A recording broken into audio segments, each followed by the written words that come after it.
More than 60% of our country is currently experiencing drought. Startling evidence of this widespread drought can be found along the once mighty Mississippi River, where water levels have now reached historic lows, leading to major shipping disruptions on one of our nation's busiest waterways. And we're going to head now to the banks of the Mississippi River, now in Arkansas. Managing editor of our climate unit, ABC News chief meteorologist, and our friend Ginger Zee is there for us. Ginger, I saw you earlier on GMA, and it was an incredible live shot with that drone that gives us the best idea we can of just how bad things are. So you start there. I hate to start with such a dire question, but give us an idea just how bad are things right now.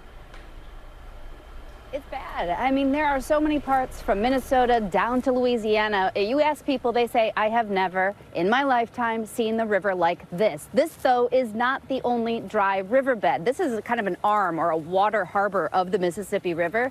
You go to the Platte River in Nebraska, it looks like this. You go to rivers in Missouri, Iowa, Ohio, and you're going to see rivers.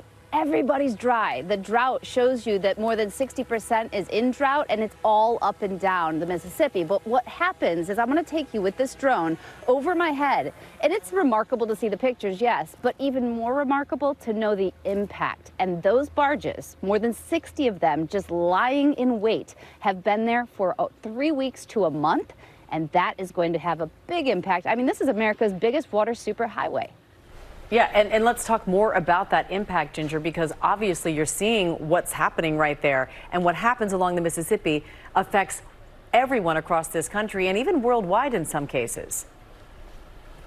Yeah, I don't think a lot of people understand. I certainly didn't know the gravity of it until I started researching this story. I don't know if you can see the grain elevator. It's pouring soybeans in. Soy, rice, corn, all of the harvest, which they had a great harvest. It was supposed to be a comeback year for farmers after the pandemic. The harvest went well, but then they couldn't move all of their product. That means the farmer pays more. That means that each of these barges has thousands of dollars just waiting to get down to New Orleans. Some of it goes overseas, some of it goes to livestock feed. That means that the price eventually gets to us. Our meat could cost more, experts say, about a year from now. But remember, it's not just agriculture that moves on this river. It is everything from oil to plastic to fertilizer to steel. It's what builds us, powers us, and feeds us. And Ginger, you are actually standing there not too far from where I grew up in West Memphis, right there on the banks of the Mississippi River, there on the Arkansas side. So I'm familiar with Osceola, that river, and that's where I did most of my growing up and time as a kid there. And the question now, I've never seen it like that in all my time. My folks haven't either, but what are people there on the ground telling you about what they're seeing? Yeah, I mean, not only are they saying, yes, I see this and have not seen it in my lifetime, but they're saying they are concerned about getting rain. That's what they need, right? We need rain. And every little inch does matter. When you talk about filling the Mississippi River, it takes a lot of inches. You'd have to have above average precipitation.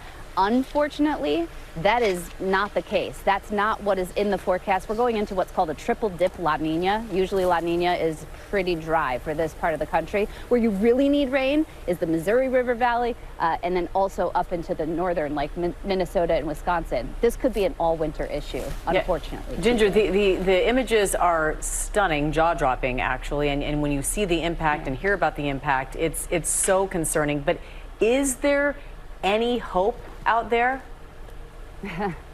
You know, there is. Of course there is. You know, we've done this before. Unfortunately, in 1988, it was the costliest natural disaster, a drought on the Mississippi River. It cost $50 billion. We're not to that level yet. And they, you know, just last week had about 1 to 3 inches of rain, and it made the river rise, at least for this port, a foot or two. So that was great news. They can now take the volume up from, say, half of what they were doing, you know, half of what they should be doing, to maybe 60%. Every single inch of rain counts, and we're hoping in the next 6 to 14 days that we get a couple more inches to get these things out of here and get this harvest downriver so it's not sitting in a warehouse. Well, Ginger, look, it's great to see you reporting on this and highlighting this for our viewers, but those of us who've known you for a long time know this is a passion of yours, not just on the air for reporting, but behind the scenes as we talk to you and have known you for a long time. So thank you so much for reporting on this. Again, that's ABC News chief meteorologist and managing editor of our climate unit, Ginger Zee. Well, hey Hey there, GMA fans. Robin Roberts here. Thanks for checking out our YouTube channel. Lots of great stuff here. So go on, click the subscribe button right over here to get more of awesome videos and content from GMA every day, anytime. We thank you for watching, and we'll see you in the morning on GMA.